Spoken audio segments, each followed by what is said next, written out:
Hello friends, இனிவரும் காலங்களில் Mahanadi serial என்ன நடக்க போகுதுன்னு தெரிஞ்சுக்கிறதுக்கு முன்னாடி நம்மளோட சேனலை சப்ஸ்கிரைப் பண்ணாதவங்க கண்டிப்பாக சப்ஸ்கிரைப் பண்ணுங்கள். அப்படியே பெல் ஐக்கானை கிளிக் பண்ணுங்கள். அப்போ தான் நம்ம போடுற ஒவ்வொரு வீடியோஸும் உங்களோட நோட்டிஃபிகேஷனுக்கு வரும். இங்கே காவேரி வீட்டுக்கு வந்தோடனே இங்கே சாரதா ரொம்பவே திட்டுறாங்க. அந்த மாதிரி நீ கற்றுக்கிட்டதெல்லாம் போதும், நீ பேசாமல் வீட்டில் ரெடி அப்படின்னு சொல்லிட்டு நம்ம கற்றுக்கிட்டதை வச்சு மட்டுமே பார்த்தா போதும். நீ இவ்வளோ நாள் அங்கே போய் இருந்தப்போ எனக்கு எவ்வளோ திக்கு திக்குன்னு இருந்துச்சு தெரியுமா அப்படின்னு சொல்லிட்டு திட்டேன். இங்கே உடனே இங்கே பாட்டி சொல்கிறாங்க, எப்போ பார்த்தாலும் அவள் வந்த உடனே எதையா திட்டிகிட்டு இருக்காது, அவளுக்கு என்ன தோணும், நம்ம பார்த்தோன்னே அம்மா நம்மளை திட்டுறாளே அப்படின்னு சொல்லிட்டு உன் மேலே வெறுப்பு தான் அவளுக்கு வரும் அப்படின்னு சொல்லிட்டு இங்கே காவேரியை பார்த்து நம்ம பாட்டி சொல்கிறாங்க. உடனே இங்கே காவேரியை பாட்டி பார்க்குறாங்க. பார்த்துட்டு காவேரியோட வயிறை பார்த்துட்டு, ஏண்டி நேற்று உன் வயிறு லைட்டாக தெரியும்னு சொல்லிட்டு நீ எவ்வளோ தம்னு குதிச்சுட்டு இருந்தா, இங்கே பாரு காவேரிக்கு எவ்வளோ பெரிய வயிறாக இருக்குன்னு. எனக்கு என்னமோ உன்னைய விட இவ தான் மாசமாக இருக்க மாதிரி எனக்கு தோணுது. இப்போ வயிற்றை பார்த்தியா அப்படின்னு சொல்லிட்டு இங்கே பாட்டி சிரிக்கிறாங்க. உடனே இங்கே காவேரிக்கு பயமாக போயிருது. ஐயோ என்னடா அது, இந்த பாட்டி கண்டுபிடிச்சிருச்சோ அப்படின்னு சொல்லிட்டு வயிற்றை தடவி பார்க்க உடனே கங்கா சொல்கிறாங்க, பாட்டி நீ வேற சும்மாரு, அவள் சின்ன பிள்ளையா இருக்கும்போதுலேருந்து அப்படி தானே இருப்பா, அவளை கூட நம்ம கூழ்பானன்னு சொல்லிட்டு பட்டப்பேர் வேற வச்சு நம்ம கூப்பிடுவோமே, அத்தை தானே அந்த பேரை கூட வச்சுச்சு, நீ மறந்துட்டியா, அவளுக்கு தொப்பை பாட்டி, நீ என்ன இப்படி பேசிகிட்டு இருக்க அப்படின்னு சொல்லிட்டு கங்கா சொல்கிறாங்க. உடனே பாட்டி பார்த்துட்டு, எனக்கு என்னமோ அப்படி தெரியல, இவ தான் எனக்கு மாசமாக இருக்க மாதிரி இருக்குது அப்படின்னு சொல்லிட்டு இங்கே பாட்டி சொல்ல உடனே காவேரி அச்சோன்னு சொல்லிட்டு அப்படியே நின்றுட்டுருக்காங்க. இங்கே சாரதா இது தேவையில்லாத பேச்சு அப்படின்னு சொல்லிட்டு சாரதா உள்ளே போயிடறாங்க. உடனே இங்கே காவேரியும் ரூம்குள்ளே போகிறாங்க. ரூம்குள்ளே போயிட்டு தன்னோட வயிறை அப்படியே தடவி பார்க்குறாங்க. ஐயோ அப்படின்னு சொல்லிட்டு உடனே இங்கே விஜய்க்கு கால் பண்ணுறாங்க.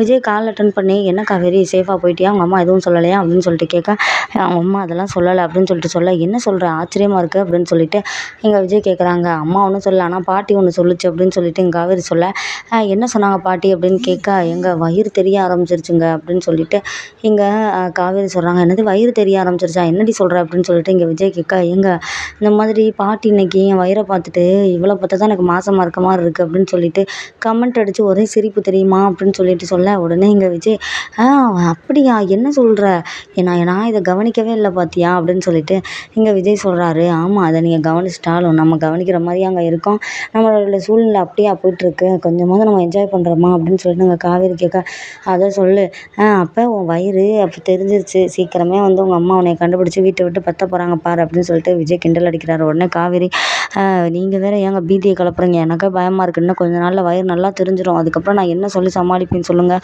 அப்படின்னு சொல்லிட்டு இங்கே காவேரி சொல்கிறாங்க. உடனே இங்கே விஜய் பார்க்குறாரு, அதெல்லாம் ஒரு பிரச்சனையும் இல்லை, அப்படியே வீட்டை விட்டு இது பண்ணால் நீ என்கிட்ட வந்துரு, அவ்வளோதான், எல்லா ப்ராப்ளமும் சால்வ் ஆயிரும் அப்படின்னு சொல்லிட்டு இங்கே விஜய் சொல்கிறாரு. உடனே காவேரி அப்படியே விஜயவே பார்த்துட்டு இருக்காங்க. சரி நான் ஃபோனை வைக்கிறேன் அப்படின்னு சொல்லிட்டு, சரி நைட்டு கால் பண்ண அப்படின்னு சொல்லிட்டு விஜய் சொல்லிடுறாரு. உடனே காவேரியும் சரின்னு சொல்லிட்டு ஃபோனை கட் பண்ணிடுறாங்க. இனிமேல் நம்ம மறைக்கிறது சாத்தியமே இல்லை, கொஞ்சம் கொஞ்சமாக பாப்பா வயிறு தெரிய ஆரம்பிச்சிடும், அதுக்கப்புறம் நம்ம எங்கே மறைக்க அப்படின்னு சொல்லிட்டு காவேரி நினச்சிட்ருக்காங்க. ஒரு பக்கம் பார்த்தீங்கன்னா நிவின் கங்காவையும் குமரனையும் இப்போ கடைக்கு போக, குமரன் ஒரு ஓட்ட மிஷினை வச்சு வேலை பார்த்துட்ருக்காங்க. என்னன்னு சொல்லிட்டு இங்கே நிவின் கேட்குறாரு. என்னாச்சு, மிஷின் ஏன் ரிப்பேர் ஆயிடுச்சா அப்படின்னு சொல்லிட்டு கேட்க, அது ஒன்றும் இல்லைடா, அந்த மாதிரி எம்ப்ராய்டரிங் மிஷினை இந்த மாதிரி பசுபதி ஆளுக்கு அன்றைக்கே உடச்சி போட்டு போயிட்டாங்க, அதை தான் பார்த்துட்ருக்கேன் அப்படின்னு சொல்லிட்டு குமரன் சொல்ல, உடனே நிவின் சொல்கிறாரு, இந்த மிஷினெல்லாம் தூக்கி போடனேன், நான் உனக்கு எதாவது வாங்கி தரேன் அப்படின்னு சொல்லிட்டு சொல்கிறாரு.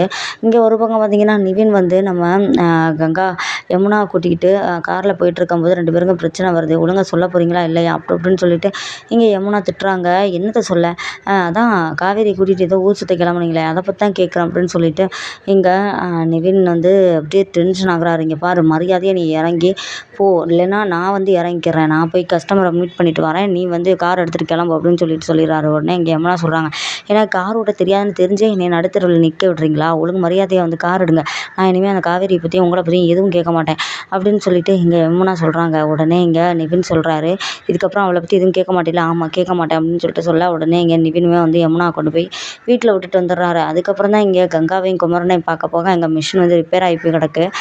உடனே இங்கே நிவின் சொல்கிறார், நான் காசு தரேனே, நீ இந்த மிஷினை வேலை பாரு அப்படின்னு சொல்லிட்டு சொல்ல, உடனே இங்கே குமரன் சொல்கிறாரு, அதெல்லாம் வேணாண்டா, நான் பார்த்துக்கிறேன், நீ எனக்கு ஹெல்ப் பண்ண போய் எதுக்குடா அப்படின்னு சொல்லிட்டு சொல்ல, உடனே இது எத்தனை லட்சம் ஆகும் தெரியுமா அப்படின்னு சொல்லிட்டு குமரன் சொல்கிறாரு. எத்தனை லட்சம் ஆனால் என்ன, நான் வாங்கி தரேன், நீ அதுக்கப்புறம் நல்லா சம்பாதிச்சுட்டு எனக்கு தா அப்படின்னு சொல்லிட்டு இங்கே நிவின் சொல்கிறாரு. உடனே இங்கே குமரன் அப்படியே பார்த்துட்டு, ஏன்டா நிவினே, நீ லட்சமாக கொடுக்குற அளவுக்கு உனக்கு இதில் வருமானம் வருதா, இல்லை எஸ்டேட்லேருந்து எதுவும் உனக்கு காசு வருதா அப்படின்னு சொல்லிட்டு எங்கே குமரன் கேட்க, உடனே இங்கே நிவின் சொல்கிறாரு, ஏன்னா ஆனால் வீட்டிலேருந்து எந்த காசுமே வாங்குறது இல்லைன்னு உனக்கு தெரியாதா, நீ போய் எப்படி கேட்குற அப்படின்னு சொல்லிட்டு சொல்ல, கங்கா திட்டுறாங்க, என்னங்க இப்படிலாம் கேட்டுட்ருக்கீங்க, அவர் கஷ்டப்படுறாரு பாருங்க அப்படின்னு சொல்லிட்டு சொல்ல, இல்லைண்ணே எனக்கு ஸ்டுடியோவில் எவ்வளோ காசு வருது, நான் வேணா உங்களுக்கு மெட்டர்னிட்டி ஃபோட்டோ இதெல்லாம் எடுத்து தரேனே. என்ன மெட்டர்னிட்டினா அப்படின்னு சொல்லிட்டு இங்கே குமரன் கேட்குறாரு. அதானே இந்த கன்சீவாக இருக்கும்போது கப்பிள்ஸை வச்சு நாங்கள் ஃபோட்டோஸ்லாம் எடுப்போம். அதுதான் சொல்கிறேன் உனக்கு நான் ஃப்ரீயாகவே பண்ணித்தரேன் அப்படின்னு சொல்லிட்டு இங்கே நிவின் சொல்கிறாரு. உடனே குமரனும் கங்காவும் சரி எங்களை இப்போ ஒரு ஃபோட்டோ எடுக்கிறியா என் ஃபோனில் அப்படின்னு சொல்லிட்டு 2 பேரும் ஒன்றா சேர்ந்து நிற்கிறாங்க.